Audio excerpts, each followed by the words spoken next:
Hi, this is Ron Kivett. Thanks for dropping by. A few weeks ago, after my last post, I had an email from one of my viewers that asked a very interesting question. And her question was, why is it you think that some people see UFOs, some people see flying saucers, and other people don't? And I thought that was a very interesting question, and the reason I think that it's interesting is because it has more than one answer.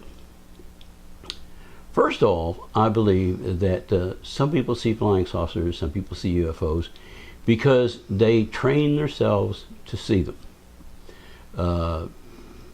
You know what to look for. In my case, for example, I've been looking at the sky ever since I was 9 years old.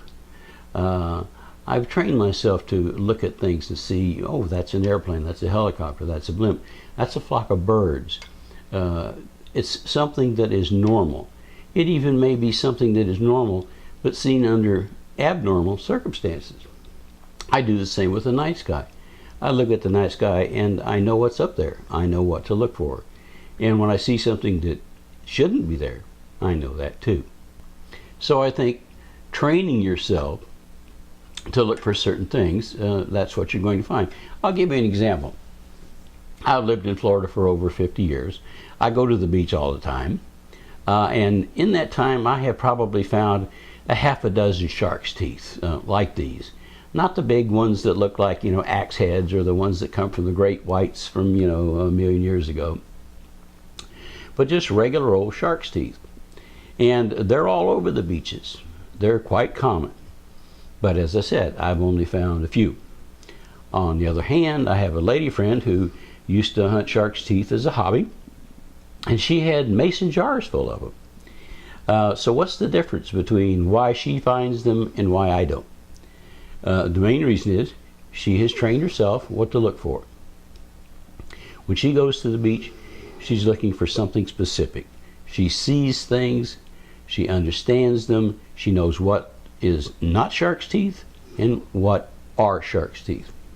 So it's a matter of training yourself to look at the sky and recognize the things that are up there.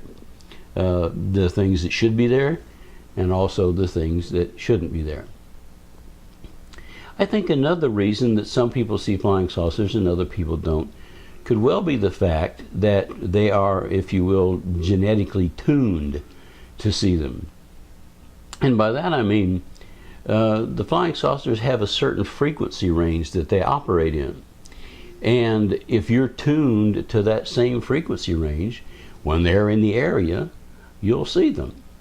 It's just like right now there are hundreds, if not thousands, of radio waves and television waves passing through us right now, passing through me, passing through you. And we don't know it. We're totally not aware of it. And we're not aware of it because we're not tuned to it. If you pull out your radio or your TV and you dial to a certain frequency, that frequency will come in just as plain as day. You'll be able to see it, you'll be able to hear it, because you have tuned to that frequency. And I think some people are just naturally tuned to frequencies that allow them to see these craft when they're in the area. Now there's another reason that I think that some people see flying saucers while other people don't. And I think that's much more serious. If you have done any studies and done any reading about alien abduction situations, you find out that the aliens, more often than not, will pick a person very early in their life, as a child. And many times when they pick you, they'll implant something in you that acts as a locator device, a tracking device, if you will. Once that's been implanted, they can track you anytime, anywhere, whenever they want. Unfortunately, I think that has happened to me. And that became more apparent the other night when that thing was outside the house in the backyard that looked like an eye. It was a probe of some kind, and it was watching me. It was watching to see what had happened after I got back from the hospital. Now, if that's the case, the flying saucer wants to be around you. It wants to know what's going on with you. And more often than not, it wants you to see it. So you can say, yeah, I have a connection with that thing. I may not know what that connection is, but I know there is a connection. And the device that was out in the backyard the other night would be my 5th close encounter of one kind or another. And it made me think, why me? Why do I see them, and why do they appear to me the way they do? And my answer to that was, I believe that they are tracking me. I don't know why, but I believe that it is happening. And then lastly, some people see them just because they're lucky enough to look up at the right time. They just happen to be in the right place at the right time. The flying saucer is there, and they're fortunate enough to get a look at it. Now, on the other hand, I also believe that there is a reason that people don't see flying saucers. And the main reason they don't see flying saucers is because they don't want to. They don't want to believe that they're there. They don't want to believe that there's something out there that they can't explain or can't control. So in their mind, they don't exist. And if they don't exist, you can't see them. Now, that is their reality. It doesn't mean they're not there. It just means they're not there for those people. So those are some of the reasons that I believe that people do or do not see flying saucers.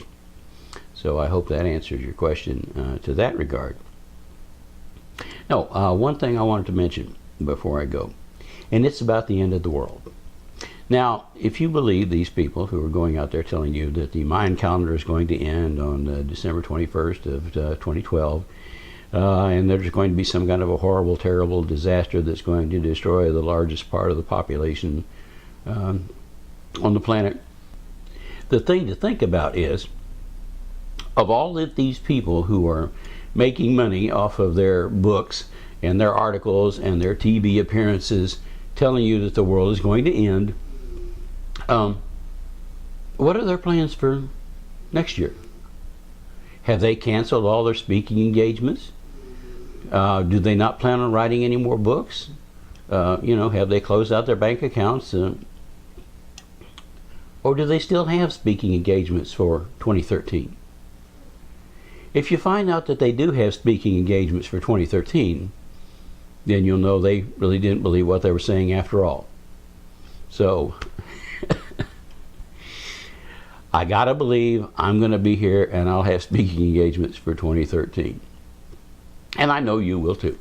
So, just a thought, if they believed it, they wouldn't make plans for next year. So don't cancel Christmas. I think it's all going to come, and I think things are going to be okay for us. This is Ron Kivett. I do thank you for dropping by, and I'll see you next time. Oh, by the way, don't forget to stop by the website, www.reportufosighting's.net. There's the address right there on the bottom of the screen.